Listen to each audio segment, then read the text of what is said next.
መስትያት ቤትና. Sie nennen mich Terroristin. Ich nenne mich Tochter meines Volkes. Ich bin 66 Jahre alt.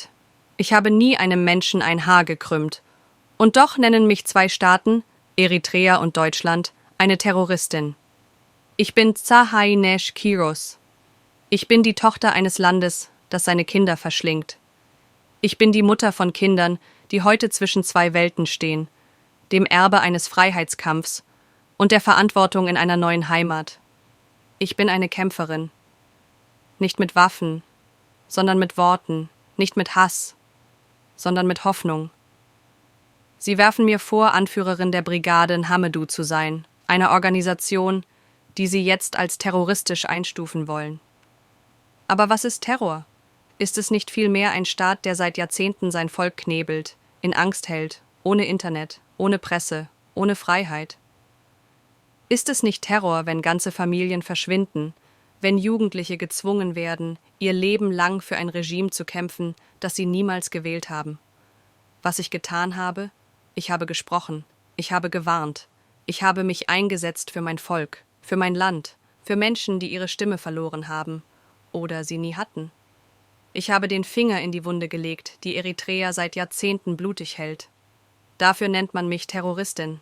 Aber ich frage euch, was ist das für eine Welt, in der die, die für Gerechtigkeit kämpfen, als gefährlich gelten und die, die unterdrücken, ihre Macht täglich feiern? Ich liebe Deutschland. Ich liebe Gießen. Die Stadt, die mir Heimat wurde, als ich fliehen musste.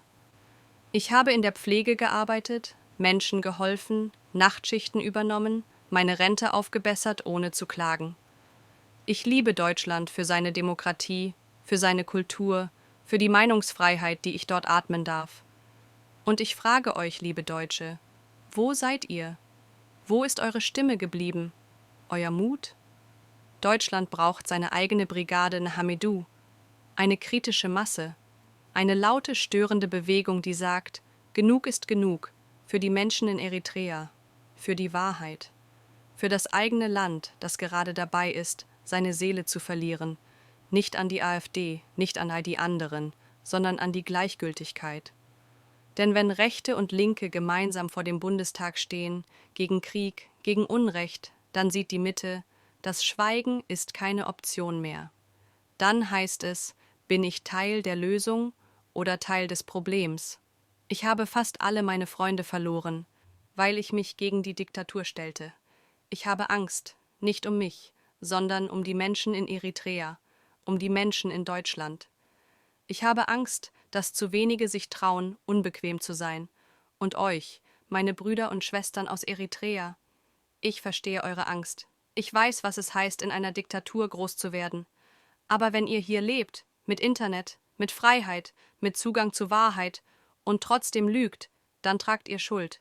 Dann macht ihr euch mitschuldig an der Gefangenschaft eurer Familien, eurer Heimat.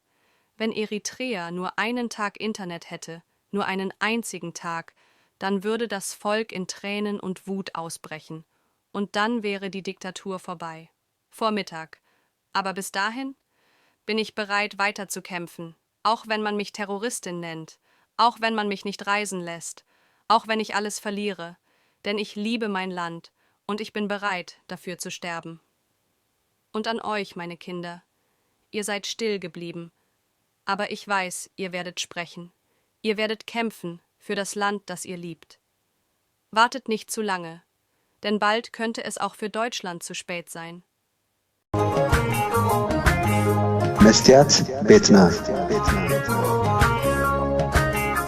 መስትያት ቤትና ንሓቀኛ ምስሊ ኤርትራ ንምንጽብራቕ ዝተፈላለየ ጽሑፋት ተንቀሳቓሲ ምስልታትን ቃለ መሕትታትን ሒዛ ብዘካርያስ ክብረኣብ እናተዳለወት እትቐርብ መደብ እያ። كفوت لساني من يزعصوني هاي سجدن علي عبطاقوت ملاخي قطاوخي بنا مسلي فتحي